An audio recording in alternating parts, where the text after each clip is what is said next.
E aí pessoal, beleza? Hoje eu gostaria de falar para vocês sobre o marxismo cultural. Eu sei que muitos de vocês não acreditam que existe uma doutrinação que tende a controlar a nossa forma de atuar, mudando nossos costumes e nossa cultura. E hoje eu quero falar para vocês sobre o marxismo cultural implicado na produção de quadrinhos e HQs. Você já deve ter percebido que não existem mais propagandas para brinquedos e coisas infantis. Ou seja, o governo acredita que as crianças elas não têm condição de saber o que quer e o que não quer, e por isso eles acham que tem que proibir as propagandas que visam alvo as crianças. Mas na verdade a única coisa que eles querem é tirar o máximo possível de capital que vá para a TV. Isso faz com que eles fiquem presos ao dinheiro que vem do governo federal. Bom, como parte de todo esse controle de HQs, de desenhos, enfim, a ideia hoje é que as crianças não tenham acesso a esse tipo de informação, acesso à sua infantilidade. Hoje eles querem que as crianças sejam adultas. Bom, dentro da utopia marxista, o que eles querem fazer agora é dominar a mente da criança. Então eles dizem que os pais não podem mais corrigir com tapinha as suas crianças, mas elas podem mudar de sexo caso queiram. Aliás, se a criança quiser chamar Maria, João, cavalo, cachorro, pode chamar o que quiser. Mas a criança não tem condição de saber se ela quer, se ela pode ter ou não ter o brinquedo. E é por isso que tiraram as publicidades que tem como alvo as crianças da televisão. A Lei Rouanet também faz parte desse marxismo cultural. O dinheiro de financiamento, de incentivo à cultura só vai para aqueles que a gente sabe, a gente já conhece, que tem a ideologia, que tem a apologia ao esquerdismo. Bom, e não é diferente com o mundo dos desenhos e quadrinhos e HQs. Eles também têm muita dificuldade. Existem muitos super-heróis que são patriotas, que defendem a família, que defendem a ordem e a justiça, e eles simplesmente são boicotados. Eles são completamente abafados a ponto de não conseguir expressar ou divulgar o seu trabalho. É da cultura brasileira de acreditar que as coisas que são produzidas no Brasil não são boas. E com toda razão. Com a Lei Rouanet a gente viu uma grande porcariada sendo produzida. Filmes realmente absurdos, com apologias realmente perturbadoras.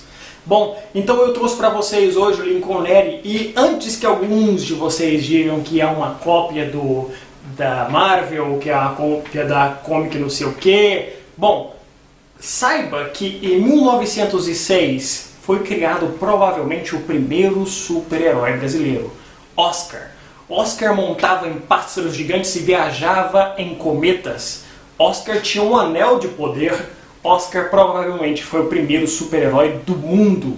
Ele veio muito antes dos super-heróis que vocês admiram. Ele veio muito antes de Hollywood. Ele veio muito antes de você pensar em ser um espermatozoide. Então, antes de criticar a arte brasileira, conheça a nossa história, conheça o nosso passado. Quem saiba assim, você possa ter um pouco de patriotismo e um pouco de orgulho. Bom, depois dessa introdução, eu queria dar as boas-vindas ao Lincoln Neri. Cara, antes de começarmos a entrevista, eu queria fazer um comentário. Os Estados Unidos, eles têm essa questão do patriotismo e eles tendem a levar isso para a televisão. Os desenhos, o Superman com as cores vermelha e azul, onde o Capitão América também, que indaga essa ideia de patriotismo, da força norte-americana, e eles conseguem incentivar o patriotismo nas crianças, nos adultos e tudo mais. É claro que eu dei uma palestrada aqui sobre o marxismo cultural, mas fala você aí, a que se deve a essa falta de patriotismo, de desenhos animados, de HQs, patriotas, coisas que realmente são brasileiras? Oi, bom dia, Dex. Muito obrigado aí por me dar essa oportunidade de estar aqui no teu canal, que já é algo que já é um canal que eu já vejo há muito tempo. Principalmente falando desse assunto que a gente ainda não conseguiu falar, né? O que eu atribuo essa ausência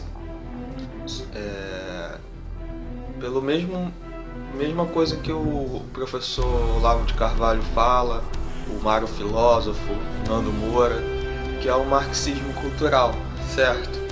Só que no mundo dos quadrinhos. E isso é algo que eles e outros pensadores ou divulgadores deixaram passar completamente. Eles esqueceram completamente da cultura nerd, da cultura de quadrinhos.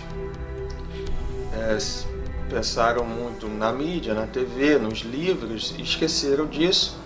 O marxismo cultural entrou totalmente no mundo nerd, que é a porta de entrada do jovem, da criança, né?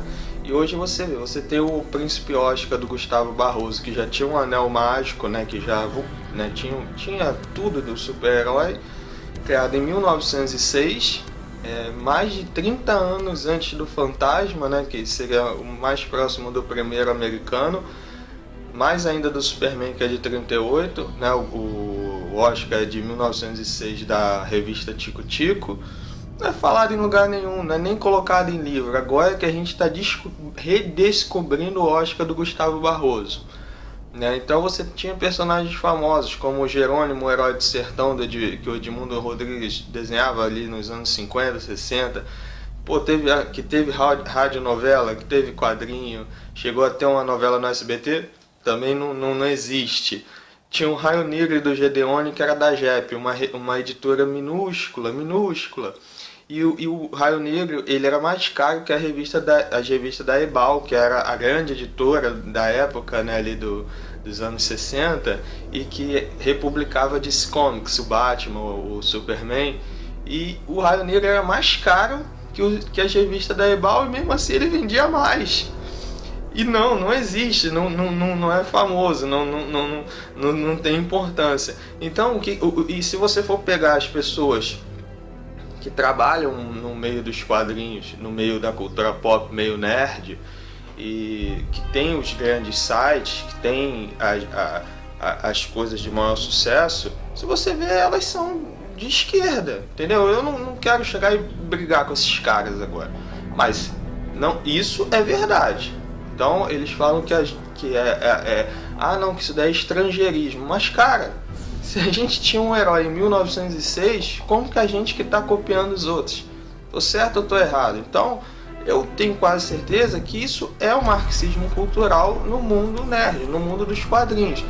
E eu fico triste porque eu vejo que ninguém fala disso, ninguém procura saber disso, ninguém dá essa importância. E aí você pega e vê os jovens nas fanpages, em tudo que é lugar, divulgando tudo isso, e o nosso debate aqui fica restrito aos canais políticos, né? Porque o jovem não pega e vai ver o Mário, não vai ver o Nando Moura, o cara que tá vendo uma fanpage de quadrinho. Às vezes não vai ver, provavelmente não vai ver, muito menos conhecer o professor Olavo. Então nem sabe o que é marxismo cultural. E o marxismo cultural já começa na revista em quadrinho que o cara tá lendo, e agora já está nos desenhos animados, né? E a gente não tem nenhuma representação quanto a isso, apesar da gente provavelmente ter o primeiro herói do mundo ocidental, que é o Príncipe Oscar.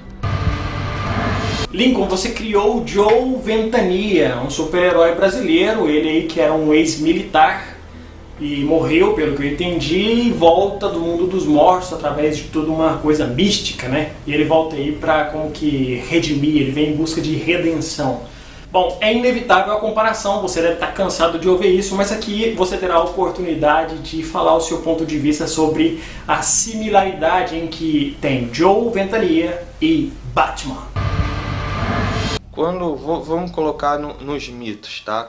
Nos mitos gregos você tinha 3 arquétipos: o homem, o deus e o semideus, tá? Vamos colocar nos quadrinhos norte-americanos.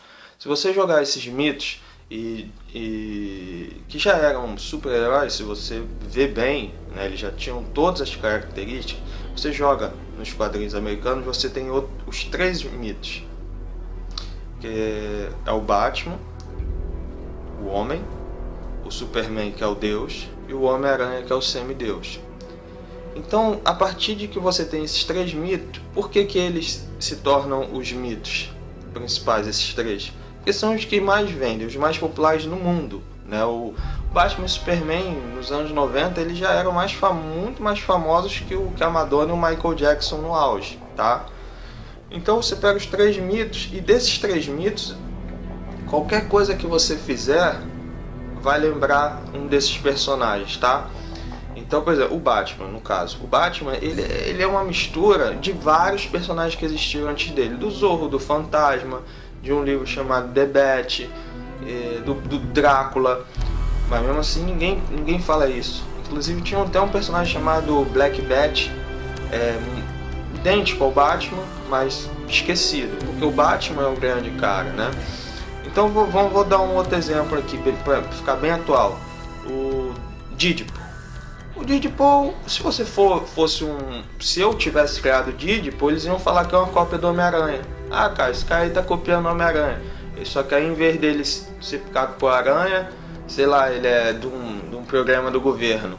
O Deadpool nada mais. O Deadpool que é agora o herói famoso, né, do momento, do filme, do melhor filme do ano, do mês de janeiro, né, de fevereiro, o Deadpool.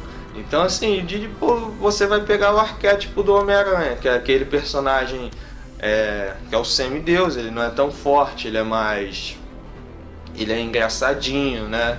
E, por exemplo, o Joe Ventania já entraria no arquétipo do Batman, né? Porque todo herói sombrinho que você fizer, meu amigo, eles vão dizer que é cópia do Batman. Não importa as suas explicações. Por exemplo, eu gosto do Batman, eu sou fã do Batman, né? O Batman foi muito importante pra mim, já escrevi livro do Batman, site do Batman. E eu conheço tanto o Batman, cara, que eu conseguiria jamais fazer uma cópia. Eu conseguiria ter a capacidade de saber se eu estou fazendo uma cópia. Cara, o Joe Ventania, ele não é cópia do Batman. Então já começa que o Joe Ventania tem superpoderes, tá?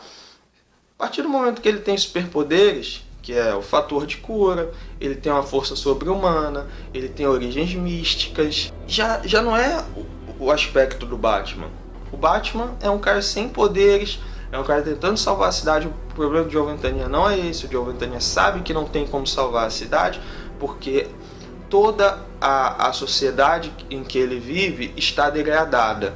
O que o Joe Ventania precisa ele se salvar como pessoa e manter o equilíbrio da vida apenas para que o mal, vocês compreendem o que eu quero dizer? Ele é apenas o equilíbrio para que o mal não pegue tudo, entende? Ele é apenas o equilíbrio, ele não é o cara que vai resolver tudo. Então isso já é bem diferente.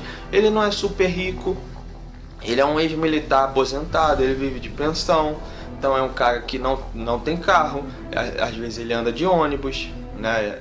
Então assim, o máximo que ele tem é uma cobertura própria que ele comprou devido aos anos em que ele foi um militar concursado. Ele começou jovem, ele não tinha expectativas, não tinha uma família rica. O pai dele é vivo, a mãe não, então ele não tinha expectativas de vida. Então ele teve que logo jovem fazer prova para terceiro sargento e cresceu dentro do exército até ter um problema que aí faz parte da história. Então é uma história completamente diferente. E as minhas influências visuais vieram da novela Vamp, que eu gosto muito de vampiros, do próprio Drácula, que era publicado na Block, a máscara do Joe Ventania, que podem falar, o Batman, assim, não, aquela máscara, quando eu criei o Joe Ventania eu tinha 6 anos, então eu criei um bonequinho de capa e boné. Quando eu cresci, que eu tornei ele um herói mesmo, a máscara veio de um personagem, pode procurar, chamado Super Patriota, que apareceu na revista do Capitão América. É um formato parecido, só que eu mudei, eu coloquei tipo um V, né, tal. Então a influência do Joe Ventania é essa. Se o Joe Ventania existisse, ele não ia ter aquela armadura da Wayne Tech, aquela coisa riquíssima do Bruce Wayne, né? Ele não é rico. Ele teria uma farda do Bop adaptada, uma farda para ir para a luta dele, para o combate dele. E, por exemplo, o nome, na história do Joe Ventania, o nome tem um significado, mas só para vocês saberem, o Joe é com U, porque o nome da primeira editora do Brasil é Mestre Joe. Então eu vi esse nome ainda pequeno e me veio à cabeça. Eu acabei por algum motivo juntando Joe Ventania, ficou Joe Ventania. E aí dentro da história eu criei toda aquela, até a logo, não é o símbolo, não é o símbolo do Batman, é a logo do o símbolo do Joe Ventania é a logo da novela Bump. Bom, eu também fui criado dentro dessa cultura marxista e eu também não tenho nenhum super-herói brasileiro da qual eu me lembre. Os personagens eram japoneses na minha época ou eram norte-americanos. E quando eu fui crescendo, na adolescência, acabei tendo como super-heróis brasileiros personalidades reais, pessoas de verdade, como era o caso do Ayrton Senna, como era o caso também agora do Joaquim Barbosa e também do nosso juiz Sérgio Moro. São personalidades verdadeiras e são verdadeiros super-heróis das quais nós brasileiros temos que ter muito orgulho. Eu queria te perguntar, existe alguma possibilidade do Joe Ventania por aí, em algum caso aí de repente, conhecer essas personalidades verdadeiras brasileiras? Quando Joaquim Barbosa fez o julgamento do Mensalão, ele, né, usava aquela capa, né, então houveram muito memes, né, que ele seria o Batman, né, porque justamente a gente não tem essa identificação, né, de algum herói nacional, que é mentira. Eu já acabei de provar e quem quiser pode procurar, tá? E assim, sem dúvida, na vida real é o que a gente tem de herói, é o mais próximo que a gente tem de herói, né? Não é que o cara seja o Superman, o Oscar, se você preferir, não é que o cara seja infalível, mas é quem está combatendo a justiça e de repente o cara provavelmente some assim, né? Então, assim, ele é um dos caras que a gente tem como exemplo de heróis da vida real. Atualmente a gente tem o Sérgio Moro, né? Que também é o cara que todo mundo olha, tá olhando e falando, pô, esse cara aí é o nosso herói. Então, o Sérgio Moro, o Joaquim Barbosa, eles são as personificações do herói da vida real do Brasil. Então não se pode falar que o brasileiro é um malandro, é um palhaço, que todo brasileiro é um vagabundo. Só o Sérgio Moro, o Joaquim Barbosa, eles já são dois exemplos. E as pessoas pegaram eles para serem símbolos heróicos, tá? Inclusive eu vou fazer uma história do Joe Ventania, provavelmente no próximo número que eu lançar, mesmo que eu não coloque como o nome, eu vou colocar de alguma forma representação dessas pessoas, porque vai ser uma história que vai envolver política. Então eu vou fazer isso e com muito orgulho. Eu tenho certeza que o Joe Ventania, se conhecesse, se visse, veria no Sérgio Moro e no Joaquim Barbosa dois aliados, dois amigos, duas pessoas que pensam da forma correta, da forma de se fazer a justiça, não a vingança, e sim a justiça. A justiça deve ser feita. E nós precisamos de heróis, seja no mundo ficcional como o Joe Ventania, ou o Raio Negro, ou qualquer outro, como no mundo real, como o Sérgio Moro e o Joaquim Barbosa.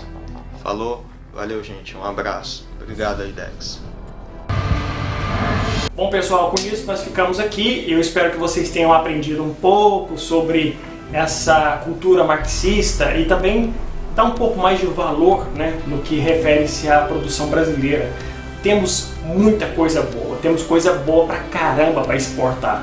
Infelizmente, estamos atados, estamos engessados. Está na hora de libertar o nosso povo, libertar as mentes e os corações. Está na hora de uma revolução cultural. E vamos começar expulsando o Foro de São Paulo, de uma vez por todas da América Latina. Um grande abraço, pessoal, e até o próximo vídeo. Falou?